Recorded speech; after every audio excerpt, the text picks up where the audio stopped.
As we're talking today with you about whatever you want to talk about, we'll demonstrate whether you're moving with or against the current, this powerful current of life that was established by you even before you got here and has been added to so powerfully since you've gotten into this physical body. We want you to get the sense that your life and what you're living is what's causing your river to move as fast as it is. And your thoughts right here in the moment are what are determining whether you're moving with the flow or not. A fast-moving river that you're moving with is an exciting, delicious, fulfilling life. A fast-moving river that you're in opposition to is torturous. But we promise you, friends, you would take a fast-moving river, no matter what your position in it, every time over a stagnant pond. Now, you don't think you would, but we promise you you would. We saw you coming in. We remember the enthusiasm with which you came forth. Not one of you said, I'll go forth, I'll get it all figured out, and I'll teach others the right way to live. Not one of you said, I'll go forth, I'll see what's going on, we'll whittle all of these ideas down to a handful of really good ideas, and then we will insist that everybody else live by these ideas. Not one of you said that because you understood that the variety or contrast would give birth to the new idea, and that the new idea is the excellence of life, that the new idea is the expansion of the universe. But it is not fun to have given birth to a new idea and then to be in vibrational opposition to it. And so we can understand when we say to you, well, friends, are you enjoying the expansion of your life? That you would say, well, sort of, kind of, maybe. And we say, are you appreciating those new desires? And you say, yes. And we say, and are you especially appreciating those things you want that have not yet come to fruition? And about then you say, give me a break, you're pushing too hard. But we want you to reach the place where it doesn't matter to you if it is manifested or not, because the idea that life has caused you to give birth to it means the stream is flowing, and unless you're in opposition to the stream, you're moving in the direction of it, and that's a wonderful life. Can you imagine if Jerry and Esther said to the river guide, where will this boat come out of this river? And he would say, oh, several miles downstream, close to Fort Collins. And so Esther would say to him, well, you know, we would like to put our raft back on the bus and drive it down the canyon, and then we'll put it in the river about 50 feet from where we're going to take it out, because we like instant manifestation. And he would say, whatever you want, crazy lady. But I thought you wanted a ride on the river. And that's what we want to say to you.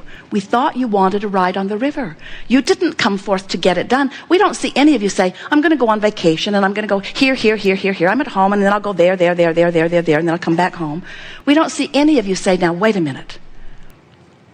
Home is my final destination, and I'm already home. Why go? Why go? Just check vacation off the list. Vacation accomplished.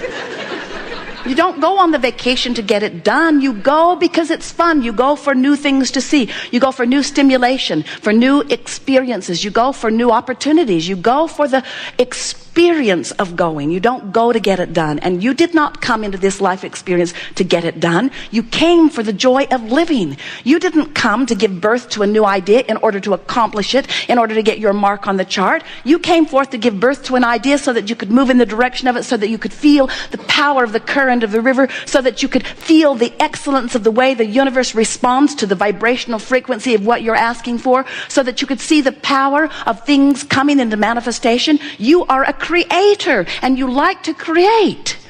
If you were sculpting clay and you say, oh, I've made this beautiful statue, isn't it beautiful? And people would say to you, and now what are you working on? And you say, nothing. I made that 25 years ago, and I've been standing next to it ever since, just pointing at it. This represents my life experience. I was born to do this. And we say, you weren't born to do a thing. You were born to explore contrast. You were born to give birth to ideas. You were born to experience the nitty-gritty of this leading-edge time-space reality, because you want to be in on the expansion of the universe. It's the expanding universe that feels good in your belly as you let it happen, you see. But when you expand in a way and you don't let yourself go with the expansion, then that tug of war takes place. So you're getting it, aren't you? Every negative emotion, no matter how strong or mild it is, means you're pointed in opposite direction of what you are wanting. And so when you get a sense of the way you feel and the power and importance of it, and you begin to let it help you quantify your journeys, then you begin to have a wonderful time long before you have the fruition of something, because moving in the direction of it is such an exhilarating life experience. As you begin to understand that this river of life is always flowing and that you are contributing to it massively, and you stop beating the drum of what's wrong. In other words, when the contrast of life helps you to know you want more money, the source energy part of you says, yes, of course, and becomes the vibrational equivalent of it. You have a veritable fortune amassed for you vibrationally. But then you beat the drum of, I don't have enough money. I don't have enough money. I don't have enough money. Not enough, not enough, not enough, not enough, not enough. I don't know anybody who has enough money. Hardly anybody I know has enough money. That person over there does, but that greedy bugger has more money than he needs over there. Not enough, not enough, not enough, not enough. And we say, as you beat the drum, and you don't mean to do it, we don't see any of you sitting down and saying, not enough, not enough, not enough. But you go to the store, the beautiful blouse is $275. Not enough, not enough, not enough, not enough, not enough. What's wrong with them? Why would they charge so much for something? I could make that for a fraction of that if I knew how to make that. And as you focus upon what is wrong, or as you observe what is, do you know that if what is has caused you to ask for more, but you give most of your attention to what is, you don't let yourself turn in the direction of what is more. You have to begin thinking about what you want and why you want it. As you begin to imagine what it would feel like to have it, then you turn in the direction of it. And you know, you don't even have to work too hard. We just want you to reach for better feeling thoughts. If your mantra were this, I'm going to reach for the best feeling thought I can find from where I am. Not the best feeling thought I've ever thought, just the best one I can find from where I am. You would begin right away to live a wonderful life. And so, as we define all of these emotions along this emotional scale, and we think it would be a very good idea if you would replace all of these emotions with just one that you are reaching for, and that is the emotion of relief. Because it does not matter where you put your boat in the stream. If you're reaching for a feeling of relief, which means you're letting go of the oars, the stream will turn you, and in the moment that the stream turns you, you feel better. Friends, you must let yourselves be who life has caused you to become if you are to feel good. You just got to let yourself keep up with the expanded version of you. It's the eternal intention that you hold, and when you don't feel good, and it really is that simple. So there are a couple of things that we think would be of enormous value for you to remember. In fact, this is so profound you might want to write this down. I am where I am. I am where I am. But it doesn't matter where you are in relationship to this stream, because the stream's moving, and it's moving toward everything that you want. And if you'll just let go of the oars and let yourself turn in the direction of it, you will feel immediate relief. And as you are consistently turning, consistently letting go of the oars, you might have to 2,000 or 3,000 times a day, you might have opportunity to feel a negative emotion about something. And if you'll stop in the middle of it and just say something as simple as, I don't have to think about this right now. This is not my work. I'm pointed upstream. I think I'll just let go of this thought. And you would let yourself turn in the stream as you begin to get in the habit of reaching for a better thought and reaching for a better thought. Before you know it, you're flowing along in this stream, and before you know it, all kinds of things are lighting up for you. It is so exciting. Once you begin moving in the direction of all of the things that you've been asking for, opportunities that have been there all along that you couldn't see because you had your back to them begin to show up to you. And when you see something, you feel an enthusiasm toward it. You are not here with your action to make things happen. You are here to use the power of your mind, the power of your focus, the power of your vibrational offering, the power of your awareness of your emotions and your alignment with who you are. And when you come into vibrational alignment with who you are, or even when you turn in the direction of that alignment of who you are, then life begins to feel good to you. And that's what every one of you intended. You were born with this guidance system that you've sort of trained yourself away from. Now, how would that happen? Why would you train yourself away from a guidance system that is certain to bring you to the culmination of all things that this life experience has shown you that you want? Why would you turn away from a guidance that is that profound? Well, it was pretty simple. You were born to others who had forgotten, who were living a very conditional love. You know, when you see that and it makes you feel good, and you see that and it makes you feel bad, your tendency is to say, we need to control those things. We need more of those and fewer of those. But when you understand that you can't control those, and you figure it out pretty soon, don't you? We like to say, how's it working out? You cannot control what your government is doing. You cannot control what other governments are doing. You cannot control what the terrorist might do. You can't control your children. You cannot control conditions. And if controlling conditions is necessary before you feel good, then you're not ever going to feel good. But what happens to you as you are introduced to this world and you are surrounded by those who are trying to control conditions, and you observe it with your own experience? When you perform in a certain way, they give you a positive response. And when you perform in another way, they give you a negative response. And when you begin to care about their response more than you feel about your alignment with who you are, that's when you get off track. If we were a physical being and we were parenting here in your physical experience, we would make every effort to remember that our child has guidance, that the child has source calling it.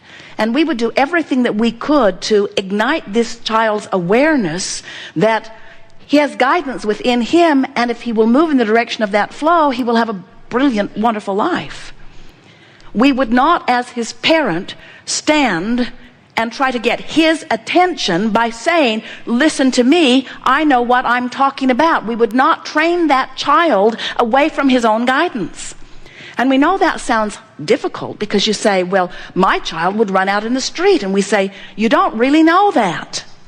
It's a rare one of you who has stayed tuned in, tapped in, turned on long enough to encourage your child's alignment with source.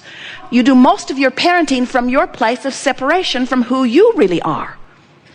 You see something that you don't want or that you worry about, you beat the drum of it, you separate yourself from who you are. And then from that disconnected, that's too strong a word, place, you then offer your edicts to your children, and in time, they lose their bead on their guidance that is always there. And then years later, come to a gathering like this, and then we talk about it again so that you can come back into alignment with who you are. You're born knowing that life is supposed to feel good to you. And when you think thoughts that do feel good, you're moving in the direction of everything that you want. The creative process is 3 steps. Step 1 is ask.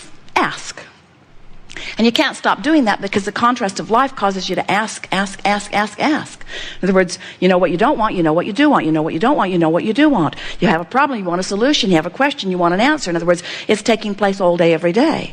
And the source energy part of you is becoming those solutions, is living those answers, is offering the vibration of that and calling you toward it. So step 1 says ask. Step 2 says source answers what you're asking for every time. But step 3 is the part that you must focus upon, and that is you've got to be a vibrational match to what you're asking for, or you cannot experience the manifestation of it. So when you realize that you're asking all day, every day, and the source is answering all day, every day, and then you begin to relax into the idea that if you are reaching for the best feeling thought that you can find, you're moving in the direction of it, then you begin to live life in a way that feels so good. So your children are knowing. In fact, they're closer to remembering all of this than you are. Their natural inclination is to not hold a grudge, to get over something that's bothering them. Jerry and Esther spent a wonderful few days in Estes Park this last week with their kids and grandkids, and it was really interesting to watch how even at those early ages, Kate is 5, that there is enough contrast in her life that sometimes she clearly knows what she does not want.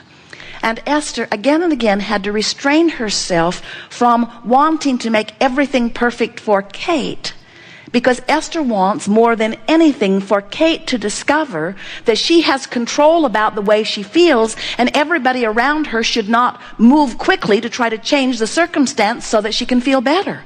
You do such a disservice to your children when you knock yourself out to make everything perfect for them, because then they have no exercise in finding the thought that feels better anyway. In other words, if you teach that you will change the condition, you teach conditional love. But when you teach that they can feel better if they choose to, regardless of the condition, now they are free.